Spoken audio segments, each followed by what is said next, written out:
मुख्यमंत्री योगी आदित्यनाथ की अध्यक्षता में प्रदेश कैबिनेट ने 9 प्रस्तावों को मंजूरी दी है। ग्रामीण क्षेत्रों में सुविधा देने के लिए कैबिनेट ने कॉमन सर्विस सेंटर में पंचायत सहायक को संचालन के लिए अधिकृत करने पर फैसला किया है।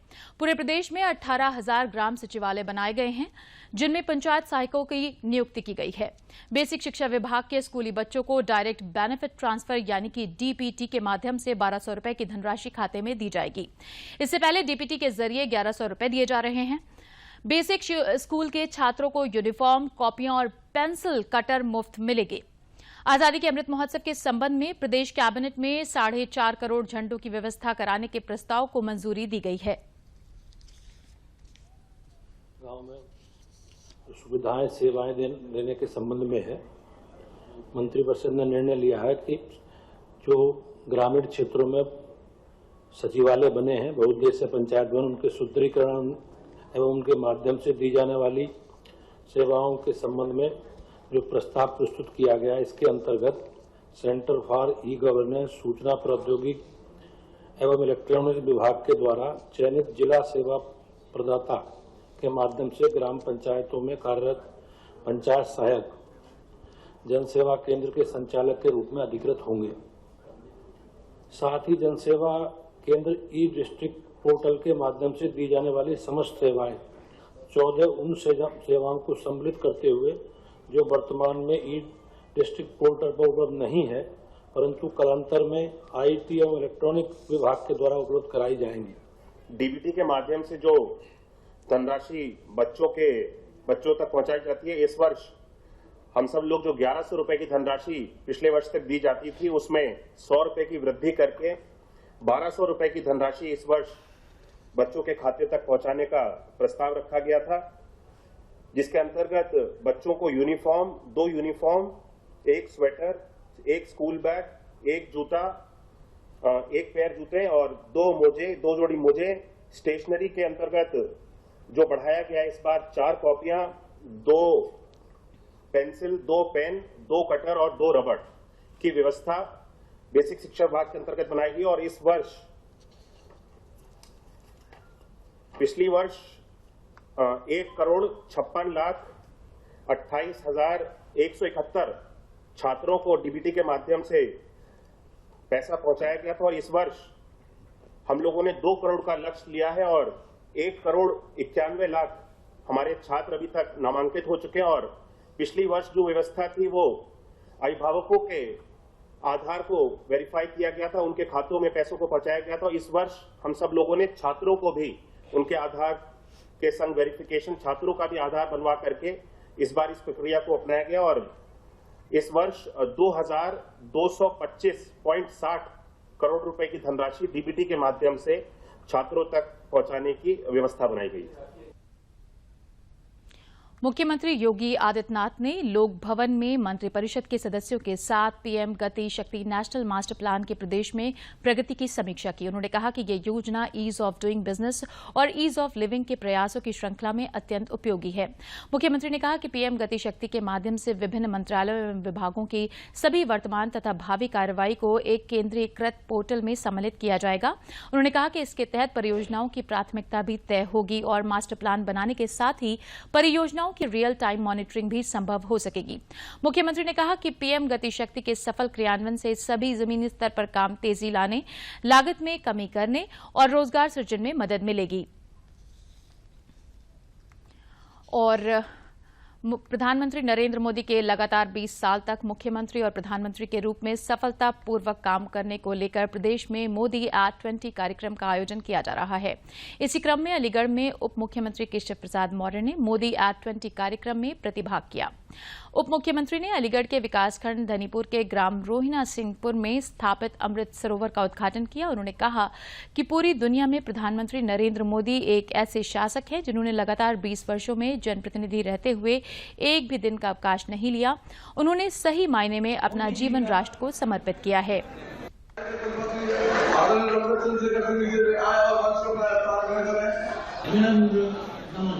बहुत धन्यवाद माननीय श्री नरेंद्र मोदी जी के नेतृत्व में मुख्यमंत्री के रूप में, प्रधानमंत्री के रूप में गुजरात प्रदेश और देश का नेतृत्व करते हुए 20 वर्ष का कार्यकाल पूरा करने के बाद 21वें वर्ष में वो प्रवेश किए हैं और पूरी दुनिया के अंदर माननीय प्रधानमंत्री जी ऐसे शासक हैं जिन्होंने यह रिकॉर्ड बनाने का काम किया है और 20 वर्ष से अधिक समय तक सत्ता में रहते हुए एक दिन भी अवकाश नहीं ग्रहण किया है।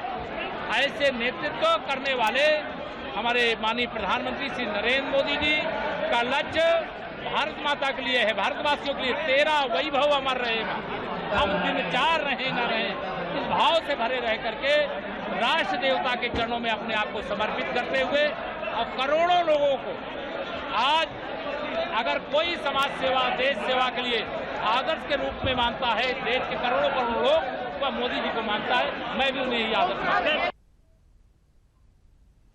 जनपद शाहजहांपुर में अमृतसर महोत्सव के तहत 1069 गांवों में एक अमृत सरोवर बनाने का कार्य किया जा रहा है। इन सरोवरों में सौंदर्यीकरण से लेकर खुदाई, वृक्षारोपण, बैठने के लिए बेंच निर्माण जैसे कार्यों को युद्ध स्तर पर कराया जा रहा है ताकि 15 अगस्त को लक्षित 20% सरोवरों पर अमृत महोत्सव के तहत झंडारोपण किया जा सके। मुख्य विकास अधिकारी SB सिंह ने बताया कि इन सरोवरों के बनने से भूमिगत जल स्तर बढ़ने के साथ ही मनरेगा श्रमिकों को रोजगार भी मिल रहा है। वहीं गांव वालों को सुबह शाम घूमने एवं सांस्कृतिक प्रोग्राम के लिए मनोरम स्थल मिल जाएगा।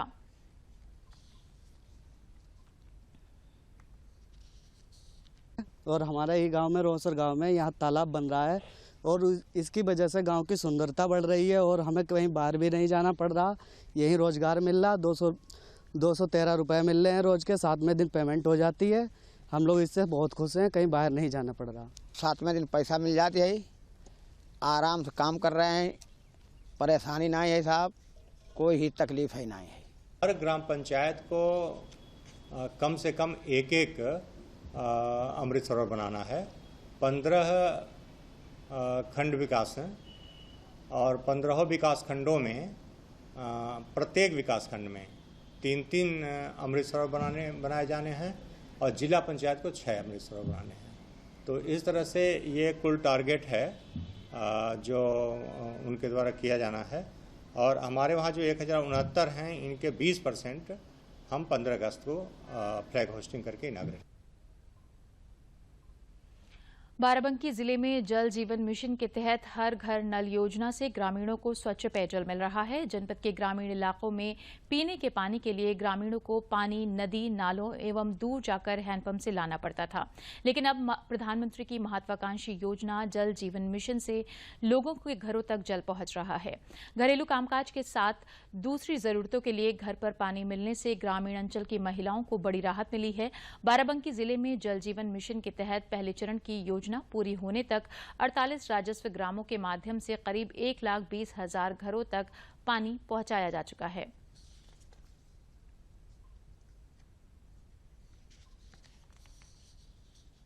सरकार की तरफ से जो नल लगा है, इससे हमारी सारी असुविधाएं दूर हो गई हैं। गर्मियों में नल से पानी उतर जाता था, जो हमें बहुत दूर से पानी लाना पड़ता था।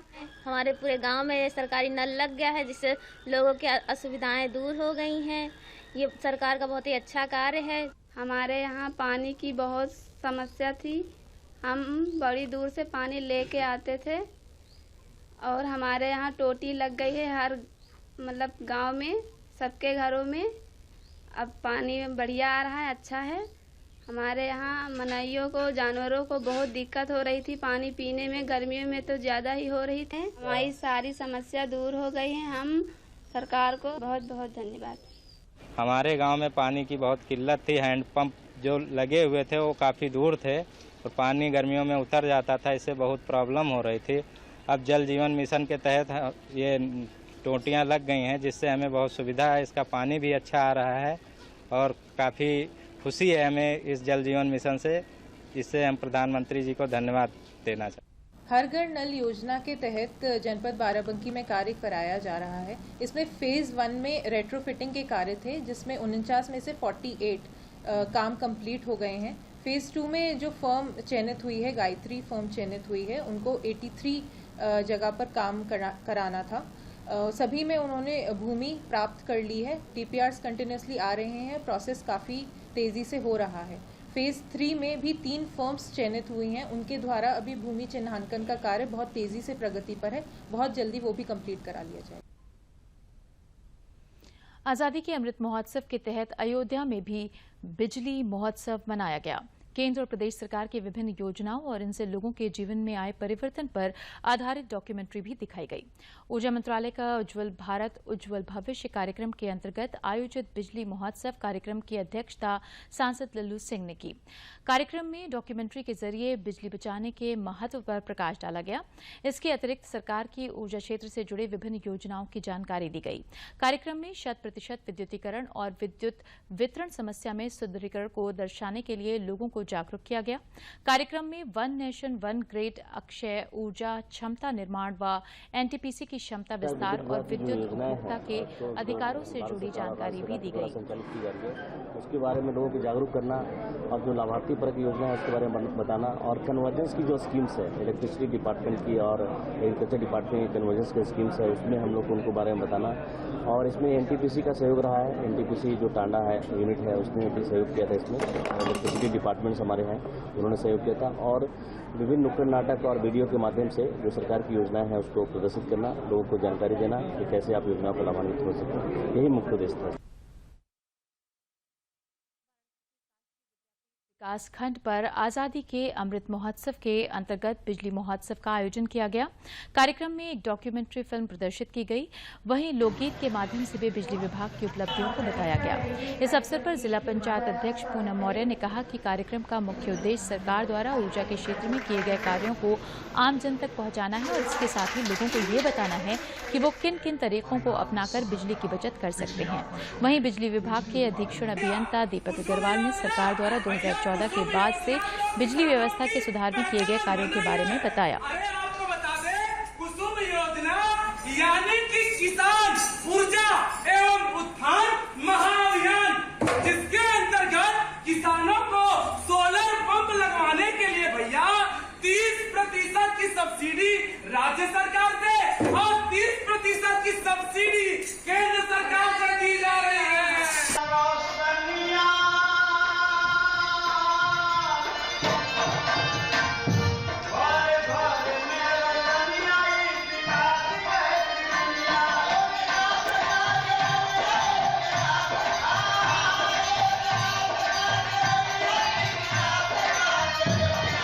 ये कार्यक्रम आज़ादी के अमृत महोत्सव का, जैसा आपको पता है, सब काल चलाया जा रहा है, अमृत काल। इसमें देश में बिजली के विकास में क्या क्या चीज़ें हुई हैं और 2014 के बाद हम लोगों ने बिजली में क्या आत्मनिर्भरता ली है। आपको जैसा विदित होगा कि बिजली का पहले गाँव में 8-9 घंटे जैसे बिजली आती थी, अब काफ़ी 20 से 22 घंटे बिजली आ रही है। ऐसे ही शहरी क्षेत्र में ट्रिपिंग होती थी।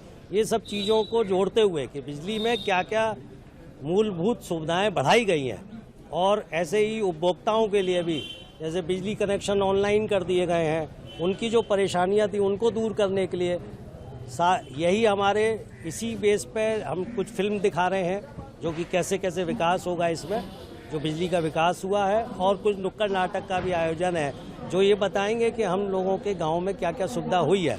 विद्युत सखी के माध्यम से गांव में मीटर रीडिंग का काम दिया जा रहा है और जिससे उनकी एक तरफ आमदनी भी होगी और गांव की सुविधा भी होगी।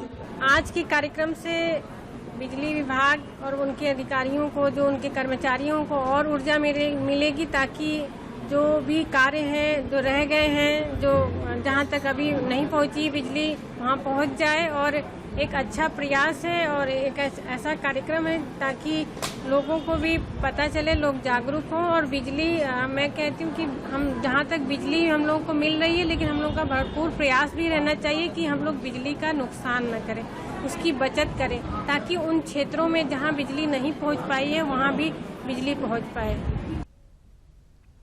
आबकारी व मद्य निषेध राज्य मंत्री नितिन अग्रवाल कल ताजनगरी आगरा के सर्किट हाउस में आगरा और अलीगढ़ मंडल के विभागीय अधिकारियों के साथ समीक्षा बैठक की।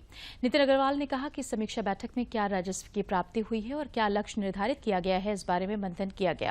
उन्होंने कहा कि मुख्यमंत्री योगी आदित्यनाथ की सरकार में शराब माफियाओं की कमर टूटी है। उन्होंने ये भी कहा कि योगी सरकार में कानून व्यवस्था की स्थिति ठीक है और लोगों को जन कल्याणकारी योजनाओं का लाभ भी मिल रहा है। आज मैं ये कह सकता हूँ कि 90% तक शराब माफियाओं की कमर टूटी है। हम लोग ने उस काटल को तोड़ा है और आगे भी हम लोग उस पर काम कर रहे हैं। क्योंकि आदरणीय योगी जी का भी निर्देश है कि शराब माफिया कतई किसी हालत में भी प्रदेश में नहीं रहना चाहिए और हम लोग लगातार उस पर काम कर रहे हैं। और माननीय मुख्यमंत्री जी ने आज आप देख रहे हैं कि 37 वर्षों बाद भारतीय जनता पार्टी की सरकार प्रदेश में लौटी है। क्या कारण है? कोई जादू की छड़ी तो नहीं थी सरकार के पास जो लौट आई है। कारण केवल इतना ही था कि जनता का विश्वास भाजपा के प्रति है, सरकार के प्रति था। आज लॉ एंड ऑर्डर की स्थिति देख लीजिए, आज जन कल्याणकारी योजनाओं की आप देख लीजिए अगर, तो आज लोगों के पास योजनाएं पहुंची हैं। उत्तर प्रदेश में मंकी पॉक्स को लेकर योगी सरकार अलर्ट हो गई है। मुख्यमंत्री योगी आदित्यनाथ ने कोविड अस्पतालों में 10-10 बेड मंकी पॉक्स के मरीजों के लिए रिजर्व करने के निर्देश दिए हैं। मुख्यमंत्री योगी आदित्यनाथ के निर्देश पर स्वास्थ्य महानिदेशालय ने गाइडलाइन जारी की है। स्वास्थ्य महानिदेशालय ने सभी कोविड अस्पतालों के प्रभारियों को गाइडलाइन भेज दी है। प्रदेश भर में ब्लॉक स्तर पर ऑनलाइन ट्रेनिंग भी कराई जाएगी, जिसमें डॉक्टरों को ये बताया जाएगा कि मंकी पॉक्स के रोगियों को क्या क्या दवाएं देनी है और उनकी देखभाल कैसे करनी है। वहीं स्वास्थ्य महानिदेशालय ने मंकी पॉक्स को लेकर अन्य अस्पतालों में चल रही तैयारियों का वीडियो कॉन्फ्रेंसिंग के जरिए जायजा भी लिया और मंकी पॉक्स की स्थिति पर सरकार की लगातार नजर है। नीति आयोग के सदस्य डॉक्टर वी.के. पॉल ने बताया कि स्थिति नियंत्रण में है और सरकार कई सप्ताह पहले से ही एहतियात उठा रही है। हमारे देश में 4 केसेस हैं जो कि कंफर्म्ड हैं, तो हमें सतर्क रहना चाहिए। दूसरी बात यह है कि हमारे 15 लेबॉरेटरीज का नेटवर्क हमने मिलकर बना दिया है। तो हमारी national institute of virology Pune में है, वो हमारी रेफरेंस लेबॉरेटरी है, और 14 और लैब्स हैं जगह जगह, और उसमें पर्याप्त मात्रा में हमारे पास डायग्नोस्टिक सिस्टम RT-PCR है। इसके साथ ही डॉक्टर वी.के. पॉल ने यह भी बताया कि इस बीमारी का हाल के दिनों में दुनिया के अन्य देशों में तेज प्रसार चिंता पैदा करने वाला विषय जरूर है। मंकी पॉक्स एक ऐसी बीमारी है जो कि एनिमल किंगडम से आती है। स्क्विरल्स, रैट्स, मंकीज जंगल में होते हैं, तो अफ्रीका में इसका गढ़ बना हुआ है और वो आते रहते हैं वहाँ के। लेकिन बाहर के देशों में इतना बड़ा स्प्रेड जो आया है, ये चिंता का विषय है और अनयूजुअल बात है। ये पहले भी ऐसे आउटब्रेक्स हुई हैं, लेकिन ये जो इतने नंबर आया है शॉर्ट पीरियड में आया, इसलिए WHO ने इसको एक महत्व दिया है और आउटब्रेक ऑफ कंसर्न कहा है उन्होंने। प्रदेश में राजधानी लखनऊ सहित कई स्थानों पर हल्की से भारी बारिश हुई। कल पूरे दिन बादलों की आवाजाही रही और शाम को और रात में कई स्थानों पर बारिश हुई। मौसम विभाग के अनुसार प्रदेश में मानसून के सक्रिय रहने के संकेत मिले हैं। हालांकि किसान और कृषि विशेषज्ञ अब तक की हुई बारिश को गन्ने की फसल के लिए पर्याप्त नहीं बता रहे हैं। खरीफ फसलों को भी मानसून के देर से सक्रिय होने से नुकसान पहुंचा है। मौसम विभाग के अनुसार आज का अधिकतम तापमान 33.2 डिग्री सेल्सियस और न्यूनतम तापमान 24.3 डिग्री सेल्सियस तक रहने का अनुमान है।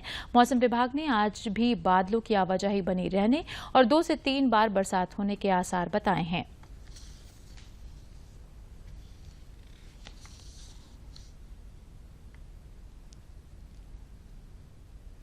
संसद के दोनों सदनों में कल विपक्ष ने जोरदार हंगामा किया। वित्त मंत्री निर्मला सीतारमण की कोविड की वजह से सदन में अनुपस्थिति की सरकार की दलील को अनसुना करते हुए विपक्ष महंगाई और GST की दरों को लेकर चर्चा की मांग पर अड़ा रहा। लोकसभा में दोपहर के बाद कुछ कामकाज हुआ, कानून भी पारित हुआ, लेकिन राज्यसभा में विपक्ष ने ऐसे हालात उत्पन्न कर दिए कि उपसभापति को नियम 256 का सहारा लेते हुए तल्खियां दिखाने पर आपत्ति जताते हुए 19 सदस्यों को नामित करते हुए सदन से इस हफ्ते के लिए निलंबित करना पड़ा। महंगाई और GST दरों के मुद्दे पर मंगलवार को भी संसद के दोनों सदनों में भारी शोर शराबा जारी रहा। विपक्ष जहां महंगाई और GST पर तुरंत चर्चा की अपनी मांग को जायज ठहराता रहा, तो सरकार का कहना है कि सहमति के बावजूद विपक्ष का हंगामा गलत है। लोकसभा और राज्यसभा दोनों में हम लोग महंगाई पे चर्चा चाह रहे हैं और लंबी चर्चा चाह रहे हैं। 267 जैसे लोकसभा में एडजॉर्न मोशन होता है कि सबसे अहम मुद्दा है, और इससे अहम मुद्दा क्या होगा? सरकार हर विषय पे चर्चा के लिए तैयार है। महंगाई पे भी सरकार अब चर्चा करना चाहती है। हम बताना चाहते हैं कैसे बड़े अहम कदम सरकार ने उठाए, जिससे भारत में बाकी देशों के निस्बत महंगाई कम रही है। राज्यसभा में कार्यवाही शुरू होते ही उपसभापति ने पहले सांसदों से तख्तियां न लेकर आने का आग्रह किया और फिर चेतावनी भी दी, लेकिन दोपहर बाद भी विपक्ष ने तख्तियां लाने और आसन का घेराव बंद नहीं किया। मजबूर ना करे चेयर को रूल 256 लगाने के लिए। मैं रिक्वेस्ट करता हूं, please go back to your seat. Please do not show the placard in the house, as you know it is against the well established parliamentary customs and conventions. Please do not do it. आखिर में उपसभापति ने नियम 256 के तहत विपक्ष के 19 सांसदों को हफ्ते भर के लिए निलंबित कर दिया। जिन सांसदों को निलंबित किया गया है उनमें तृणमूल कांग्रेस के 7 सांसद सुष्मिता देव, मौसम नूर, शांता चेत्री, डोला सेन, शांतनु सेन, अभिरंजन बिस्वार, नदीम उल हक हैं। डीएमके के 6 सांसद HM Abdullah, S Kalyan Sundaram, R Giriranjan, NR Elango, M Shanmugam और डॉक्टर कनिमोजी एनवीएन सोमू हैं। टीआरएस के 3 सांसद बीएल यादव, रविन्द्र वडेराजू और दामोदर राव दिवाकोंडा हैं। वहीं सीपीआई के पी संतोष कुमार और सीपीएम के 2 सांसद ए रहीम और वी शिवदासन हैं। I am assuring categorically there will be discussion on price rise as per their demand. We have nothing to hide and the many action, many strong steps, बहुत प्रभावी कदम हम ये इन्फ्लेशन कंटेन करने के लिए है। इसी कारण दुनिया के कंपैरिजन में हमारा इन्फ्लेशन बहुत कंटेन्ड है। आखिरकार ये लोग क्यों नहीं चर्चा में भाग लेना चाहते? मुद्दाहीन, तर्कहीन हो चुके हैं, जनता से जुड़ी बातों को नहीं उठाना चाहते। केवल गांधी परिवार तक कुछ लोग सीमित हो गए हैं। वो नहीं चाहते कि गांधी परिवार की जांच हो। आखिरकार भ्रष्टाचार की जांच क्यों ना हो? हम लोग भ्रष्टाचार के खिलाफ आवाज उठाते थे, ये लोग भ्रष्टाचारियों के साथ खड़े होकर उनके लिए आवाज उठाते हैं। अंतर इतना है। लोकसभा में भी विपक्ष का हंगामा जारी रहा। स्पीकर ओम बिरला ने बार बार सांसदों को चेतावनी दी कि वो सदन की मर्यादा और गरिमा को ना घटाएं। सोमवार को कांग्रेस के 4 सांसदों को निलंबित कर चुके स्पीकर ने कहा कि वह किसी सदस्य को निलंबित नहीं करना चाहते, लेकिन सदन में तख्तियां लाना और आसन का घेराव अनुचित है और सदन के नियमों और गरिमा के पूरी तरह खिलाफ है। संसद चर्चा संवाद के लिए तख्तियां नारेबाजी के लिए नहीं है। फिर मैं आपसे आग्रह करता हूं, इसको देश की जनता देखती है, विश्व की जनता देखती है। सदन की मर्यादा को बनाए रखें। लोकसभा में 2 बजे के बाद सदन की कार्यवाही बिना रोक टोक चली और कानून मंत्री किरेन रिजिजू ने फैमिली कोर्ट संशोधन विधेयक 2022 को चर्चा और पारित कराने के लिए सदन में रखा। विधेयक में हिमाचल प्रदेश और नागालैंड में फैमिली कोर्ट स्थापित करने का प्रावधान है। चर्चा के बाद सदन ने विधेयक को पारित कर दिया। A proviso in subsection 3 of section 1 to provide for the establishment of family courts in the state of Himachal Pradesh with effect from 15 February 2019 and in the state of Nagaland with effect from the 12th September 2008. Monsoon सत्र में विपक्ष पहले ही दिन से लगातार व्यवधान डाल रहा है। हालांकि लोकसभा के 4 और राज्यसभा के 19 सांसदों को निलंबित कर दोनों ही सदनों में आसन ने सदस्यों को कड़ा संदेश दिया है कि आने वाले दिनों में सदन के भीतर अनुशासनहीनता को बर्दाश्त नहीं किया जाएगा। कांग्रेस अध्यक्ष सोनिया गांधी से प्रवर्तन निदेशालय ने कल दूसरी बार पूछताछ की। विपक्ष पार्टी के नेता कार्यकर्ता पूरे दल बल के साथ नई दिल्ली की सड़कों पर एक बार फिर उतरते नजर आए। कांग्रेस अपनी नेत्री के साथ नेशनल हेराल्ड धन शोधन मामले में जांच एजेंसी से पूछताछ के खिलाफ किए जा रहे विरोध प्रदर्शन को सत्याग्रह का जामा पहनाए है, लेकिन बीजेपी उसे ड्रामा करार दे रही है और कांग्रेस की शक्ति प्रदर्शन की नीति पर सवाल खड़े कर रही है। इस बीच सोनिया गांधी से आज पूछताछ की जाएगी। प्रवर्तन निदेशालय ने सोनिया गांधी से दूसरी बार पूछताछ की। नेशनल हेराल्ड धन शोधन मामले में निदेशालय 21 जुलाई को भी 2 घंटे की पूछताछ कर चुका है। ये जांच कांग्रेस समर्थित यंग इंडियन प्राइवेट लिमिटेड में वित्तीय अनियमितताओं से संबंधित आरोपों को लेकर की जा रही है, जिसके पास नेशनल हेराल्ड का मालिकाना हक है। वहीं कांग्रेस शक्ति प्रदर्शन और दबाव बनाने की रणनीति अपनाए हुए है।